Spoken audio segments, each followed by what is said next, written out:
In case you haven't heard, it's officially in Abercrombie summer. The A&F Vacation Shop has everything on your packing mood board. I desperately need their new one piece, the A&F Marina. It's strapless, so flattering, and paired with denim shorts will be my go-to beach outfit this summer. Finally, your suitcase isn't complete without finding that dress. You know, the one for the photo shoot. Abercrombie's boho dresses have that perfect beachy, romantic look. Make it an Abercrombie summer. Shop their newest arrivals in-store, online, and in the app. Get into your body's vitals with the Vitals app on Apple Watch. I wanna get into my body and let my skin do the talking. I wanna feel like I'm myself again. The Vitals app tracks key overnight metrics so you can spot changes in your health before you feel them. The Vitals app on Apple Watch. iPhone XS or later required. The Vitals app is for wellness purposes only and not for medical use. I wanna get into my body.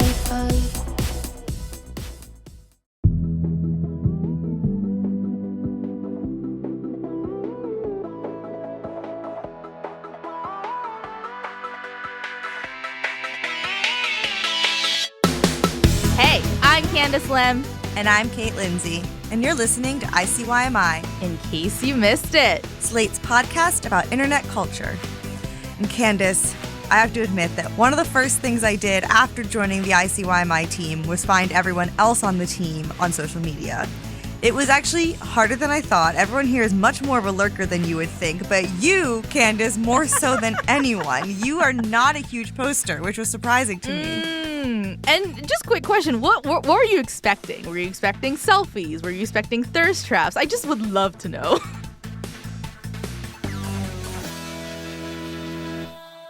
I don't know. I was like, not that I'm like this, but I was like, she hosts an internet culture podcast. She must be kind of an influencer herself, perhaps. Oh, interesting. Turns out neither of us are, but I'm working on it. Interesting. Yeah, no, it's so funny because, like, I gotta be honest, I really thrive as a lurker, okay? I'm definitely a reply guy at best. Like, I'm in my friends' comments being like, fire emoji, fire emoji, fire emoji. Yeah. But I will also say, I do have a few Finstas, and so that's neither here nor there. I've been logged out of my Finsta for a long time, but I made one a while ago, like early 20s vibes, and it's actually kind of dangerous that it's out there unmanned and I can't get in. I don't know what's going to happen, but I'm curious though, if either if a past version of you did post, or in a hypothetical alternate universe, did you ever try to have an aesthetic online? Like when you do post or have posted in the past, were you aiming for a specific type of vibe, and is there a word for it?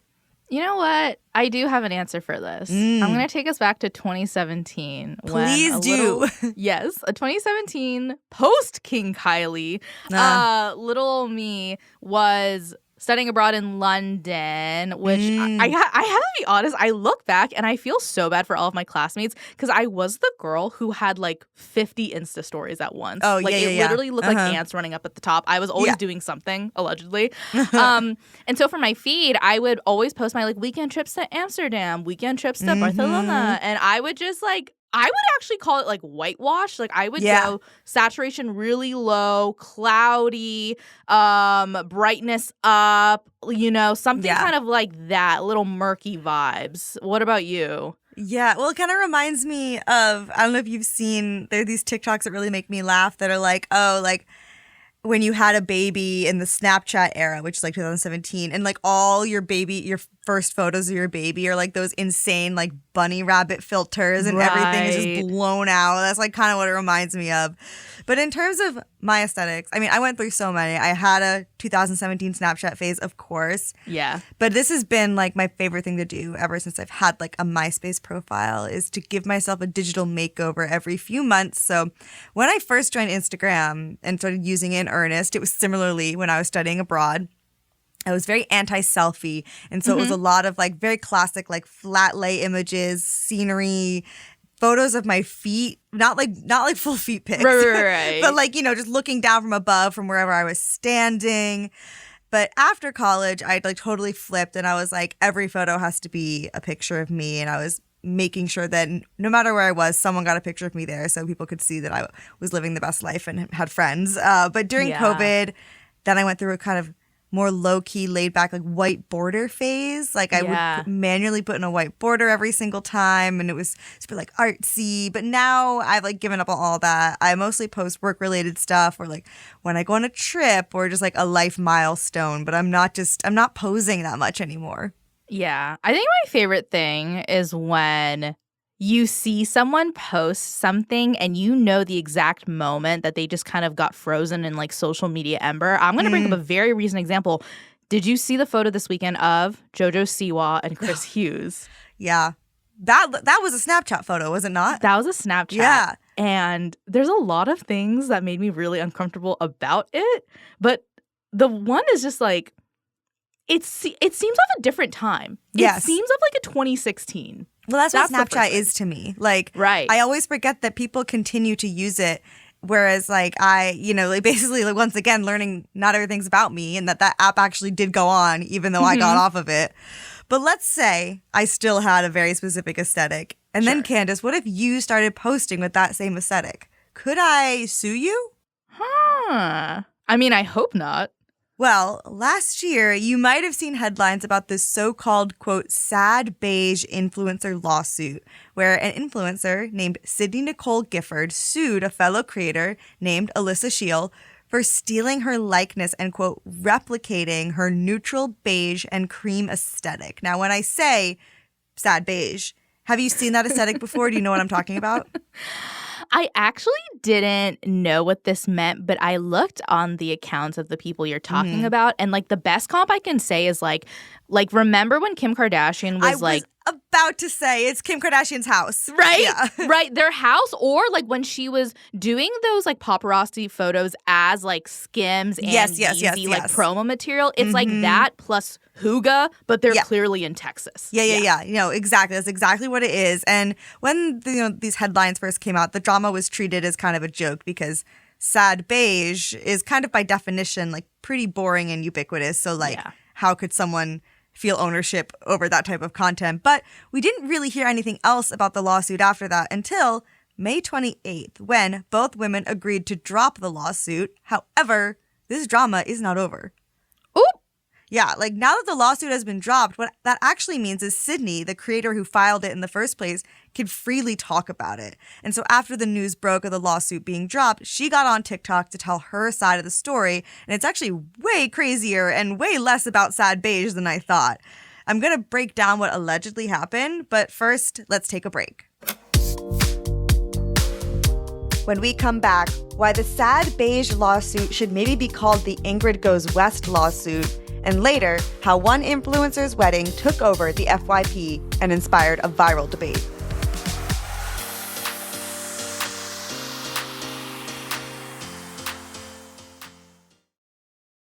This podcast is brought to you by Progressive Insurance. Do you ever find yourself playing the budgeting game, shifting a little money here, a little there, and hoping it all works out?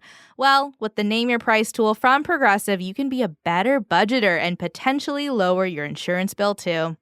You tell Progressive what you want to pay for car insurance, and they'll help find you options within your budget.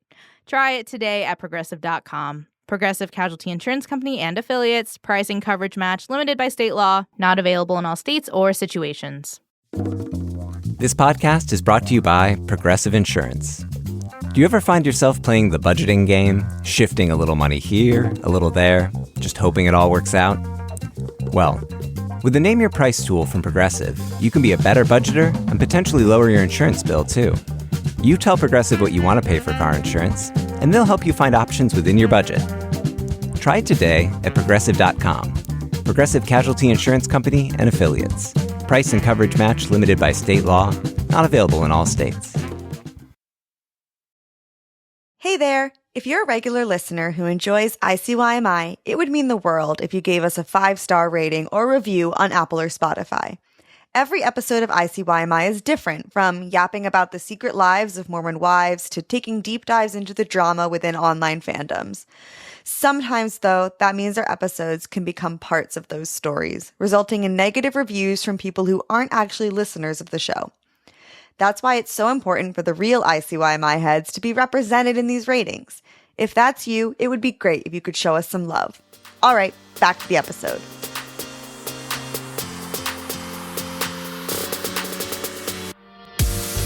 And we're back. So, Kate, before the break, you were telling me about the Beige influencer lawsuit that didn't pan out the way Sydney wanted it to. Why is that? The short answer is money. After the news broke of the lawsuit being dropped, Sydney, who goes by Sydney Sloan on TikTok, made one of those classic sit-down videos explaining her side of the story. So basically, to take the lawsuit against Alyssa to court could cost her close to $500,000. And so that's really the only reason she withdrew. Like, it's been taking over her life for the past 2 years, she said, and she still stands by her claims. And it sounds like there's some we haven't even heard about. Yeah, let's first listen to a clip from her video. So I'm going to start from the beginning with all the facts, receipts, and the truth. In December of 2022, I met up with 2 other influencers to get food and film content. We had a great time and texted a ton in our group chat after this. And we planned to meet up again in January of 2023. At the January meetup, it was the same thing, and we talked a ton about hanging out again. It was like 6 days later when I realized I hadn't seen this girl's post in a few days, and that was weird because she posts a lot like most creators. So I went to check her Instagram to see if I just wasn't seeing her on my feed, if she was okay, and I was blocked. So when she sees this, Sydney is super confused because it wasn't like they had a falling out or anything. But then other people started showing Sydney what Alyssa was posting behind these closed doors, and the content is identical to Sydney's. Like, Sydney shows these side-by-sides in her TikTok video, and in my video, it goes well beyond just copying a vibe. Like, Alyssa is wearing the same outfits as Sydney, using the same makeup bag, literally the same furniture as a backdrop, and they get the same haircut. At one point, Alyssa even changes her website to look exactly like Sydney's and use some of the exact same wording. It is like so sinister to block the person you are allegedly copying just so they won't see you allegedly copying them. Like, that is mind tricks times 2. I know. And it's like almost like admitting guilt firsthand to me. Like, I don't know why else you would do that. But we haven't even gotten to the wildest part, which is the tattoo. Oh. Sydney has a tattoo of a flower on her bicep. So guess what Alyssa posts a picture of a month later? Yeah. It's a tattoo? Yeah, it's a different flower, but it is a new tattoo, and it's the same kind of line drawing in basically the same place. And Sydney theorizes that Alyssa got this tattoo, so whenever she posts a picture with her face covered, like, you know, sometimes you take a mirror selfie in your phone's in front of your face. In those scenarios, you could easily mistake Alyssa for Sydney. Oh my God. At this point, if this is true, it feels like this shouldn't be about an aesthetic. If this is true, it kind of feels like stalking. I know, and that's basically what commenters were saying. They were writing things like, this is beyond copying, this is obsession and stalking, and, quote, at first I was like, girl, everyone copies everyone, but then I saw the post. This is scary. You have every right to feel this way. Yeah. And I mean, like, has Alyssa said anything about this? So when the lawsuit was dropped, her lawyers posted this release, and in a statement that is included in the release, Alyssa says, this was about more than just me. This sets a precedent that young influencers can fight back and not give in to bullying. Miss Gifford tried to intimidate me into leaving this industry, but she failed and the truth prevailed. Okay, so she's saying that Sydney's lawsuit was her trying to bully Alyssa off social media. And since Sydney dropped the lawsuit, Alyssa sees that as a victory. Yeah, and in the same statement from Alyssa's lawyers, they also say that, quote, we had hard proof that Miss Gifford's claimed works were not original and her story was simply not true. For many of the alleged instances of copying, Ms. Shield actually took her photos and videos first. And then Alyssa posts her own video the same day as Sydney's, in which she repeats the bullying accusation. In the video, she puts up this text that quotes someone saying, wow, you handled that so well. And under that, she writes, no, actually, I didn't. I lost my spark. I lost myself, cried every single day, felt completely numb to everything. I fought as hard as I could to prove to myself and to everyone else that bullies will never win. The one thing to note is that in that statement released earlier, Alyssa claims that this sets a precedent, and at least in terms of what that word means in legalese, that really isn't the case. Since this did not go to court, it will just kind of fade away, so it's not something that anyone in future cases like this can point to. Where does the internet fall on this? So right now, I think purely because Sydney came with receipts and Alyssa came with just sort of a general statement, the commenters are fully Team Sydney. So I mean, what Sydney describes sounds like it's straight out of Ingrid Goes West, which is a movie where Aubrey Plaza plays a woman who is so obsessed with an influencer, she starts copying everything about her and kind of like taking over her life. I mean, I can't find a single positive comment on Alyssa's post. It's just people talking about the tattoo, calling her Hailey Bieber because of the viral Hailey Bieber stuff from months ago, and telling her to go to therapy. But do you want to know the craziest part? In both videos, you may have seen when we watched one of them, the two women are wearing very similar cross necklaces. Like, I don't know if that's just a coincidence. It's not the same necklace, but they're both cross necklaces. And so to me, this issue isn't even about copyright. It's about what seems to be very strange, invasive behavior. Yeah, I think this is one of those instances where, like, something can seem so strange, so creepy, basically, like, up to the line of, like, stalking. I mean, Hailey Bieber is definitely in that conversation. And yet doesn't mean it's illegal. And therefore, even after a lawsuit, it sounds like they're still, like, copying each other. Like, her tether is still out there. So the question is, who's tethering who? I know. And maybe it is a case, like, you know, it's not like anyone owns cross necklaces. That goes back to biblical times. You know, like, maybe it really is. They're just dipping from the same well and these coincidences keep happening. But that's one developing influencer story that I'm keeping an eye on, because the other one involves a wedding, a weekend, and the content farm it created. That's right. And all I'm going to say to introduce this are two words: Jazz's wedding. These are two words that if you know, you know, and we know because they mean a lot to us. Yeah, we are talking about Jasmine Smith, a.k.a. Just Jazzy IDK. That's her handle on TikTok. She's an NYC influencer who just got married to her now husband, Kevin Kalari. And, you know, I only see Jazz in the form of snark on NYC Influencer Snark. Her videos rarely pop up for me until this huge wedding that I guess was highly anticipated for over a year.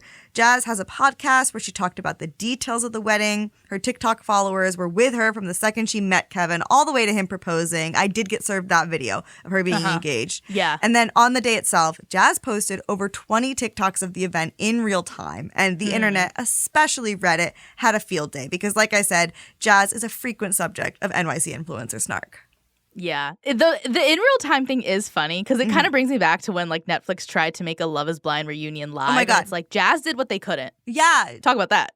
Oh my God. They could not figure it out, and all Jazz needed was an assistant and a dream. Exactly. And this is where I pop in with my relationship to Jazz, which is that I have to say Jazz really got me through the pandemic because in 2020, I used to watch her TikToks all the time.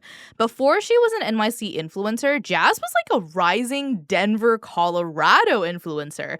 And You really don't hear about those. Right? And I graduated right before the pandemic hit. And so I think I was very much looking for people in that awkward space of like post-college, early 20s, not doing anything except like working remotely and staying inside. And she totally filled that gap for me because she had a regular 9-to-5 remote job in real estate. She lived in like a smaller market city, very like suburb life TikToks, going to Starbucks and Costco and talking about Glee.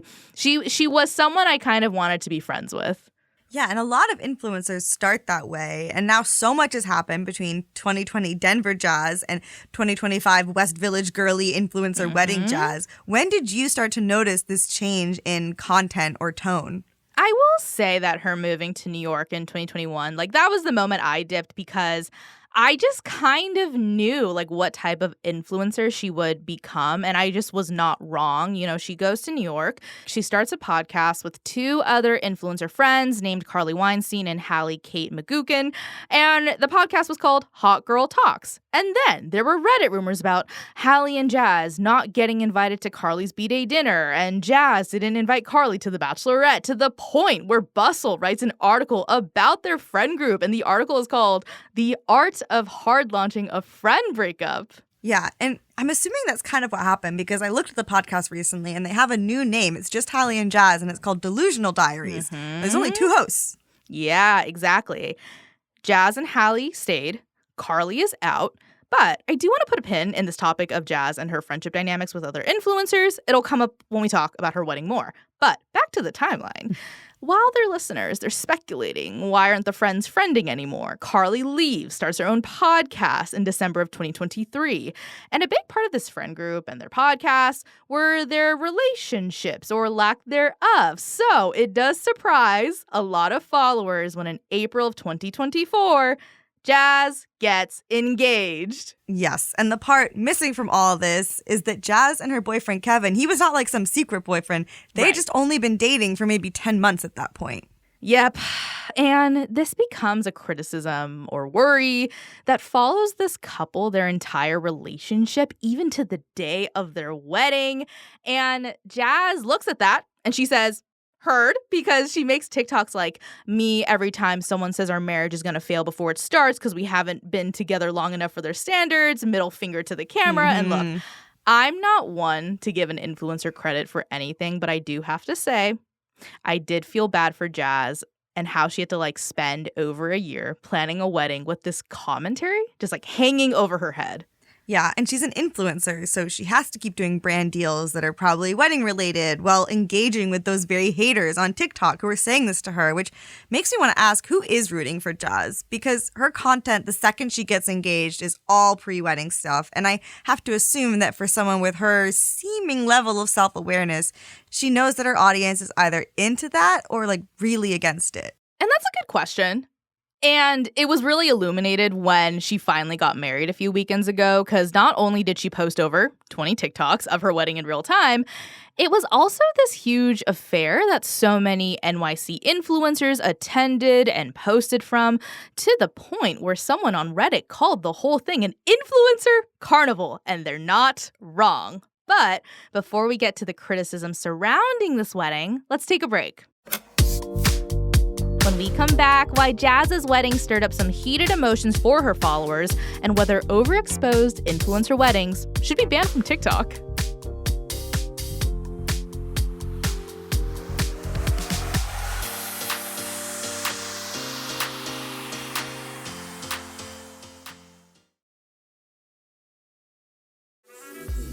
This episode is brought to you by Amazon Prime. From streaming to shopping, Prime helps you get more out of your passions. So whether you're a fan of true crime or prefer a nail-biting novel from time to time, with services like Prime Video, Amazon Music, and fast free delivery, Prime makes it easy to get more out of whatever you're into or getting into. Visit Amazon.com/Prime to learn more. McCrispy strips are now at McDonald's. I hope you're ready for the most dippable chicken in McDonald's history. Dip it in all the sauces. Dip it in that hot sauce in your bag. Dip it in your McFlurry. Your dip is your business. McCrispy strips at McDonald's.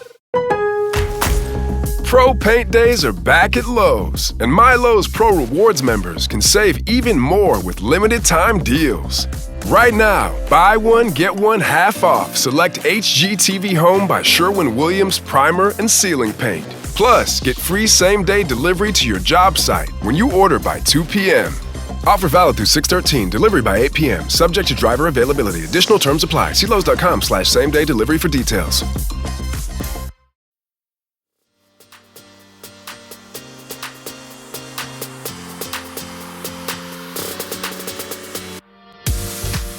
And we're back. So before the break, we teed up Jazz's story about her getting engaged to a guy named Kevin, her planning the wedding, and now we have arrived to the weekend of the wedding when, much to my surprise, the internet absolutely exploded with commentary about it. Right. I remember seeing the first footage of it on TikTok and I was like, we cannot go on Reddit today. It's going to be a fire fest of hate comments.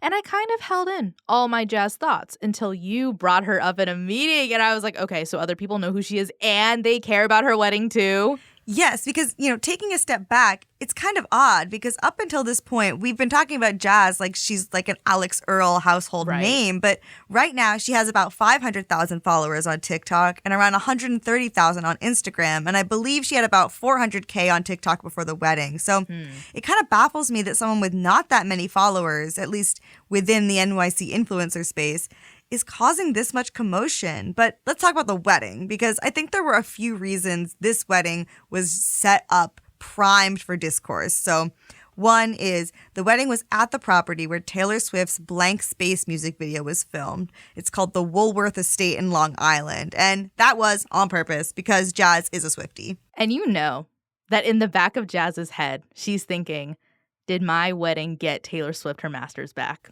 You're so right to ask that, Candice. And maybe it was the Etsy witch because the other thing that happened that actually alerted me to this wedding was IRL. My friend brought up that, quote, this influencer she follows had hired an Etsy witch to cast a spell for good weather on her wedding day, and it worked. And then she even was linked to the Etsy witch in her stories, and apparently the Etsy witch is getting all kinds of orders now. That's I'm not even gonna lie, I'm kind of into Etsy witch vibes because I think what would be a really fun experiment is you and me, we hire the same Etsy witch. Yeah. We ask for opposing things and we see what happens. Ooh, do you think she has to conflict of interest? I can't. That's so interesting. I mean, I think it would be even better if she took our money and was just kind of hey, we'll see what happens. We'll see what happens. Wow. Yeah. But I think the real reason it maybe felt like this wedding was everywhere wasn't just that Jazz posted over 20 TikToks on the day in real time, but that so many of her guests were posting as well. Like you mentioned before the break, basically the entire cast of NYC influencer girlies were in attendance. So this is Bran Flakes, Hallie Batchelder, Remy Bader, Serena Kerrigan, people like that. And they were taking videos of Jazz. They were taking videos together. They were posting them all to the point that for a lot of people, this wedding became the only thing on their FYP. Yeah. I also just saw multiple people on TikTok, including Jazz's wedding photographer and Brooke Michio. They were calling this the royal wedding. Yeah. So as soon as Jazz started posting her wedding, all the sort of basic criticisms you expect started popping up on Reddit. They accused her of getting married for content. They criticized her for not being present at her own wedding. But then The Cut wrote it up. So I took a look at those comments on Instagram. Oh, and what did Instagram think? So some people in the comments respected the hustle, but others were calling it an episode of Black Mirror. And one person wrote that, quote, one of the most intimate moments of life is not content for worldwide consumption, end quote. To which I have to ask, have they ever been to a wedding? I know. Even our most regular, not online friends, their wedding photo is probably their most liked photo of all time. Right. The whole event of a wedding is a performance. It's all about the aesthetics and the clothes and the activities and then the photos that you get and you post on Instagram. Let's not pretend that weddings have been this humble, private affair all the way up until Jazz had one. Yeah. Jazz said actually that she and her assistant, who she shares with Hallie, which I thought was cute, they had planned out the entire filming schedule using a spreadsheet, and they kind of based the videos on what was she wearing or doing at the time throughout the day. And so this assistant was the one in charge of filming and uploading the videos, and Jazz herself wasn't doing any of that. She'd just pop in for a video and then pop back to getting married, and her assistant was also the one who was reposting other people's videos from the event. And then in a follow-up video, Jazz sort of explained why she approached it this way. I genuinely felt like I needed to do this because I have the lifestyle that I have and I have the wedding that I had because of the fact that this is my job and that you guys care. So obviously I would never let anyone actually come to the wedding. That's just too far, but it makes sense for you guys to virtually be there because you genuinely did help pay for it. Yeah. Can I also talk about the spreadsheet for a second? Yes, please do. So she shows us what the spreadsheet is, and I have to say, the TikToks are not Jazz doing voiceovers on site being this is what I did. It was her pulling sounds and trends that she wanted to do, putting that in a spreadsheet and basically being just film this sound when it's ready to go. And I can't help it, but I'm spreadsheets were used for good use, I think. No, I'm you look at the plan, I'm no, she delegated and it was successful. It was impressive. It was not she was on her phone all day. She said, I think for the most part, it combined was probably 20 minutes out of her wedding because she literally would just be okay, do the quick trend and then go back. And, after doing all that, there's this kind of 360 coverage of the whole wedding that she can look back on, which I think makes it worth it because, I had probably the most basic wedding you can have. I went to the courthouse. Mm-hmm. Even doing that, the whole day was this daze of being moved from place to place. And it's I only remember what I remember is feeling like, where am I? What am I doing? The wedding itself was like a blip. Yeah.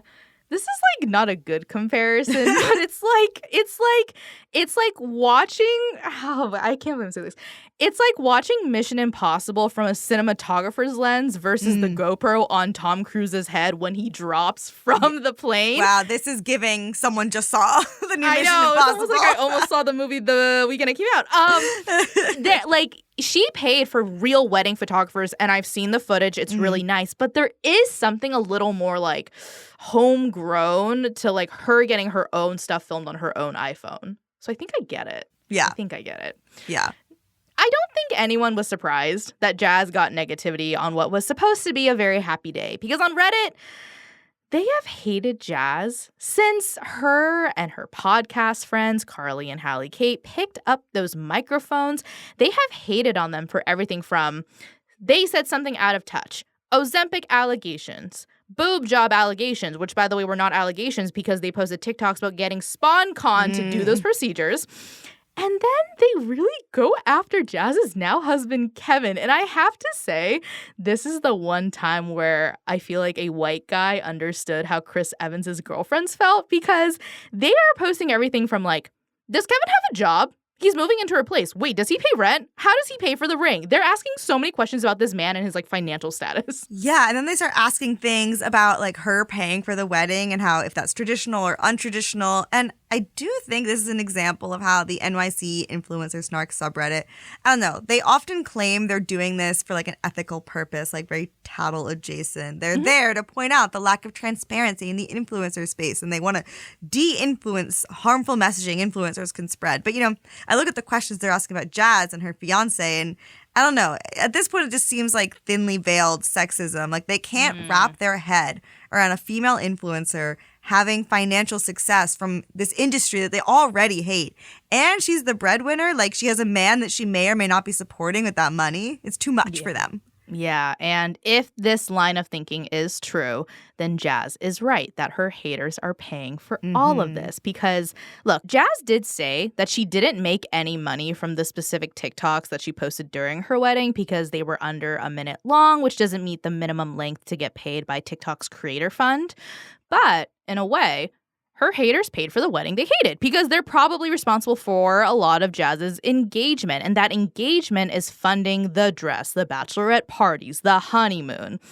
And I think that's why I have started to get like kind of tired of subreddits like NYC Influencer Snark, because their hate posting isn't actually changing things or making influencers not film their wedding. I mean, I guess the question is, what do we think Jazz will make her TikToks about next? Because at the time of this recording, she is back from her honeymoon, onto which she posted many an outfit video. And now that the wedding is over, which was like her storyline for the past year, what's next?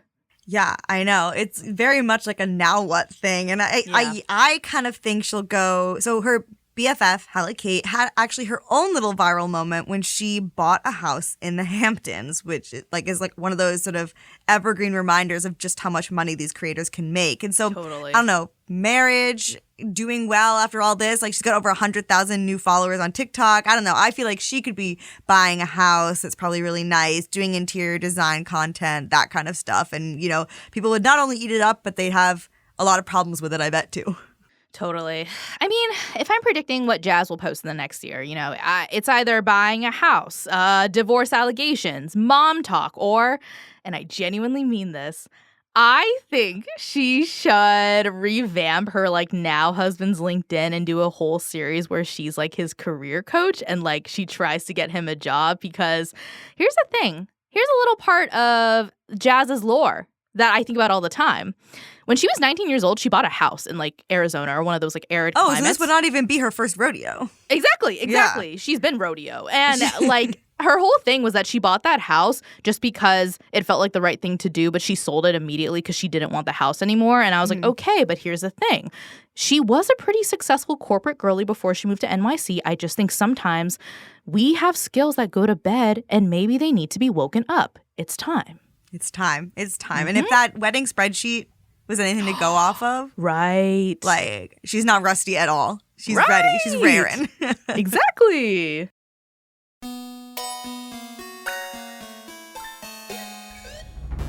Okay, that's the show. We'll be back in your feed on Saturday, so definitely subscribe. That way, you never miss an episode. Leave us a rating and a review on Apple or Spotify, and tell your friends about us. You can follow us on Twitter at ICYMI_pod, and you can always drop us a note at ICYMI@slate.com. ICYMI is produced by Vic Whitley-Berry, Candice Lim, and me, Kate Lindsay. Daisy Rosario is our senior supervising producer, and Hillary Fry is Slate's editor-in-chief. See you online. Or at a Beige influencer wedding.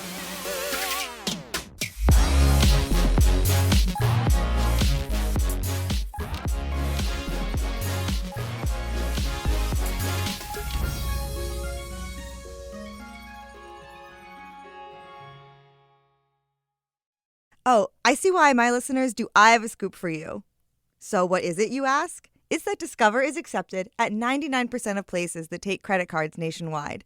Now, before anyone goes suggesting that this is just a rumor, know that there's actual proof that this kettle of tea is not only piping hot, but 100% true. So, yeah, sometimes it pays to be a little nosy, but it always pays to discover. Based on the February 2024 Nielsen report, learn more at discover.com/creditcard.